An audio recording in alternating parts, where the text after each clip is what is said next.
دیکھیں یہ پرچم کی جو سبز ہلالی پرچم کے میں جتنی لالی ہے، اگر وہ سارے ہمارے شہید یہ سوچتے کہ اگر میں شہید ہو جاؤں میں کیوں اپنی جان اس ملک کے لیے دوں، میرے بچوں کا کیا ہوگا، میرے خاندان کا، تو پھر پاکستان آج جس طرح محفوظ ہے، بچا ہوا ہے، جو لوگ ترقی میں اور مختلف سیگمنٹس آف دا سوسائٹی جو کنٹریبیوٹ کرتے ہیں وہ یہ سوچ کے نہیں کرتے، وہ اس لیے کر رہے ہوتے ہیں کہ پاکستان کی خاطر، اور اس میں کسی کی جان بھی چلی جائے اس سے فرق نہیں پڑتا. جو آنے والی جنریشنز ہیں ان کی بہتری کے لیے آپ کو کام کرنا ہوتا ہے. ڈرانے دھمکانے سے یہ تو کچھ بھی نہیں ہے. لائف تھریٹننگ سچویشن جب آپ کے سر پہ گولی بندوق رکھ دی جائے، ایسے حالات میں آپ کڈنیپ بھی ہوتے رہے، گولیاں بھی آپ پہ چلتی رہی ہیں، آپ وہ لگ جاتے ہیں جس دن آپ کا آخری دن ہے، قبر میں جو رات ہے وہ آپ باہر نہیں گزار سکتے. جب آپ کا یہ یقین ہو کہ کوئی چیز میٹر نہیں کرتی، جو آپ کے پرنسپلز ہیں، جو گائیڈنگ پرنسپلز ہیں، جو ہمارے دین کے ہیں، جو آئین کے ہیں، آپ کو ان پہ ہی رہنا چاہیے. کام کرنا ہر دور میں مشکل ہوتا ہے، اور وہ کہا جاتا ہے کہ جس دور میں جینا مشکل ہو اس دور میں جینا لازم ہے. یہ ہر دور میں چلتا رہا ہے، لیکن یہ آج پہلی دفعہ نہیں کہ میں یہاں پہ مظاہرے میں آیا ہوں. ماضی میں بھی جو صحافیوں کے ساتھ کارروائیاں ہوتی رہی ہیں، مظاہروں میں آتے رہے کہ جب مجھ پہ ہوا تو کس نے آواز اٹھائی. میں نے متی کو آپ جا کے ویلاگ چیک کر سکیں، میں نے کہا متی اللہ جان جا کے چیک کرو، تمہاری خبر سب سے پہلے ARY پہ چلائی تھی، اور میری ٹائم لائن جا کے چیک کرو اور ویریفائی کرو کہ تمہارے لیے سب سے زیادہ آواز کس نے اٹھائی تھی. دو کہ ہمارے آئیڈیولوجیکل ڈفرینسز تھے. آپ جائیں عمر چیمہ کے پاس، میں اس وقت ڈان کا بیورو چیف تھا، عمر چیمہ جیو میں تھا. جیو نے خبر نہیں چلائی تھی، مبشر زیدی اس کا گواہ ہے. آپ پوچھیں کہ سب سے پہلے ڈان میں وہ خبر عمر چیمہ کی جب اس پہ ٹارچر ہوا کس نے چلائی؟ ہم نے چلائی. ارریسپیکٹو کہ کیا ویوز ہوں گے، کیا زیادتی ہے. احمد نورانی سے آپ کنفرم کر لیں، پوچھ لیں کہ جب اس کے ساتھ زیادتی ہوئی، جب اسے مارا پیٹا گیا، مجھے خود فیل ہوا کہ یہ ڈنڈے میرے سر پہ پڑے، اور میں نے آرٹیکل لکھا. وہ آرٹیکل آپ گوگل کریں گی وہ بھی آپ کو ملے گا.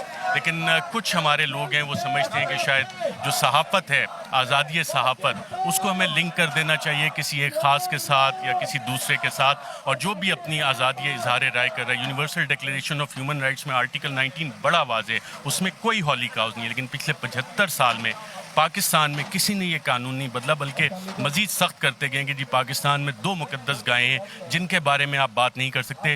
دنیا میں جن ممالک نے ترقی کی ہے وہاں اکاؤنٹیبلٹی ہوتی ہے، ڈفرینس آف اوپینین آتا ہے. لیکن یہاں پہ کوشش ہوتی ہے کہ جو ڈسینٹ ہے، کچھ لوگ اسے ڈسینٹ کو نفرت میں تبدیل کرنے کی کوششیں کرتے ہیں کہ شاید اس سے نفرت پیدا ہوگی.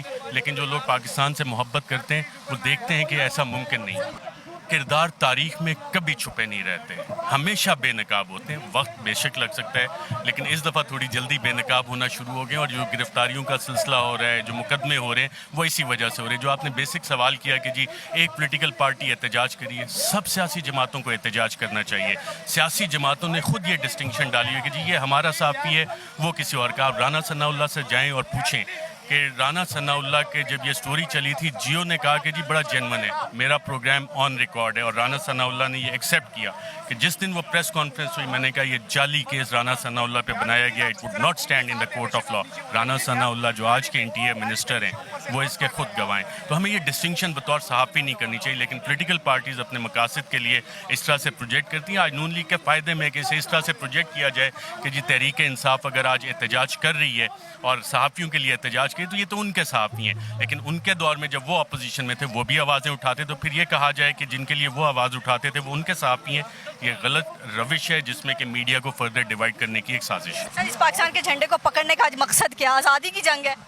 میرے خیال میں اگر آپ میرے پروگرام دیکھیں تو میں ہمیشہ پاکستان کا جھنڈا بالکل لگا ہوتا ہے. اور یہ جھنڈا میں نے آج نہیں اٹھایا، میں ہمیشہ یہ جھنڈا، کیونکہ مجھے اس کی قدر پتہ ہے. جو سبز ہلالی پرچم ہے، اس میں جو سبز رنگ ہے، اس میں ہمارے بہت سے شہیدوں کے خون کی لالی شامل ہے، اور ہمیں اس کی قدر کرنی چاہیے. اور یہ وہ مقاصد ہیں جس آپ ایک شہیدوں کی فیملی سے بلونگ بھی کرتے ہیں. پاکستان میں بہت سے ہمارے جوان شہید ہوئے، بہت سے بیٹے پاکستان کے شہید ہوئے. اور وہ شہید اس لیے ہوئے کہ پاکستان ایک ملک جو ہے ترقی کرے، ان کے آنے والی جنریشن جو ہے جو پاکستانی ہیں وہ خوشحال ہوں. انہوں نے قربانی اس لیے نہیں دی، اپنا لہو اس لیے نہیں دیا کہ یہ سبز ہلالی پرچم میں سبز رہے، کہ یہاں پہ کرپشن ہو، یہاں پہ لوگوں کی ترقی نہ ہو، تعلیم نہ ملے، پینے کا صاف پانی نہ ملے.